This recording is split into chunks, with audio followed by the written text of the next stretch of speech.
What does speed, markers, and cheating all have in common? They're all words used on a film set.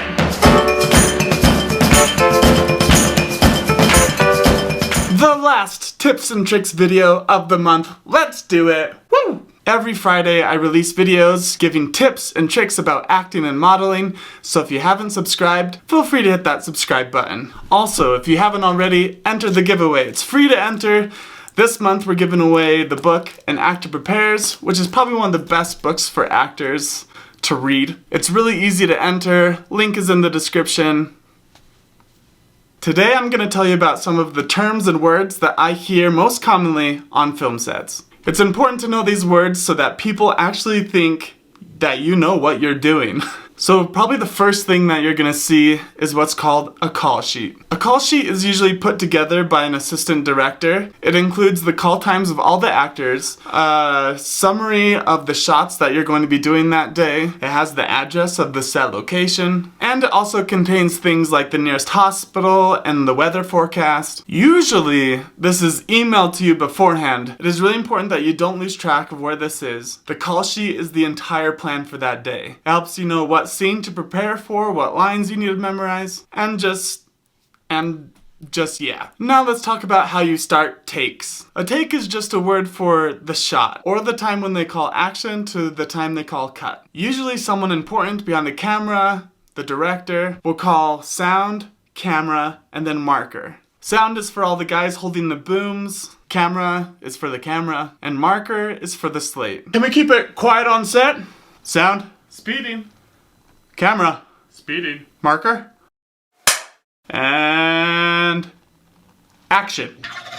When the sound and the camera say speeding, that means they are rolling and recording. Fun fact, lots of people know what a slate is, but they don't know what a slate does. The reason they call markers is because when the slate comes down and claps, it makes a high peak in the sound audio. And then in the editing, post-filming, they can match up the peak of the sound waves with the exact timing in the video that the clapper makes contact with the rest of the board. They hold the slate in front of the camera, which is usually right in front of the actor's face. Now let's talk about blocking or stage directions.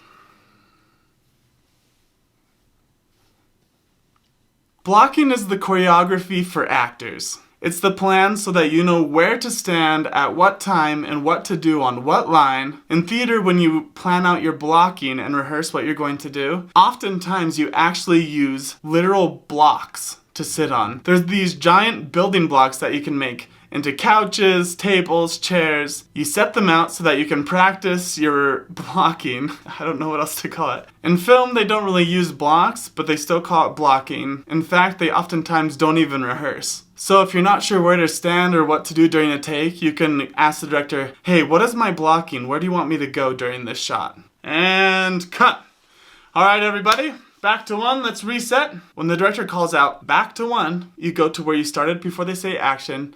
And if they ask, hey, can I see you at your 2? That means you go to where you end. Maybe they need to focus the camera on where you end, so they'll ask you to stand at your 2 or where you finish your movement. In the theater, stage right and stage left is from the perspective of the actor. So when I'm on stage and I'm looking at the audience, if the director tells me to go stage right, I go to my right, which to the perspective of the director is their left.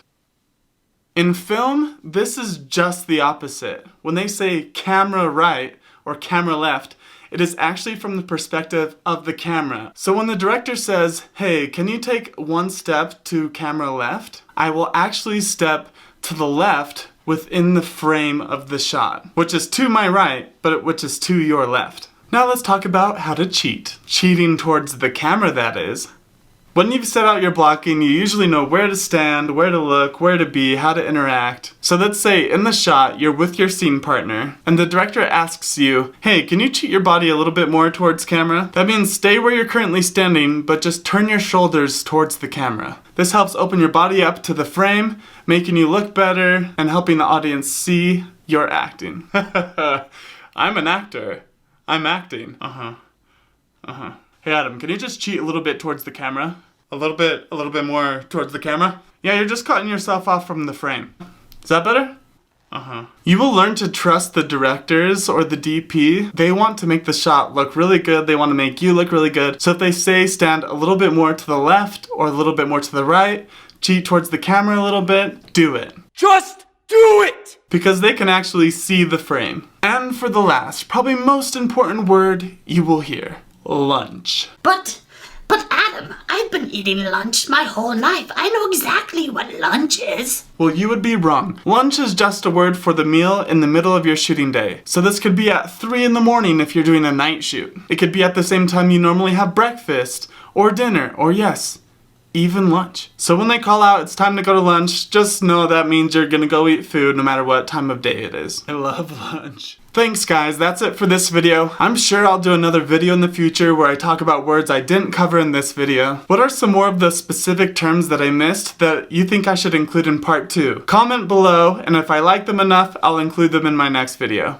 And as always, break a leg.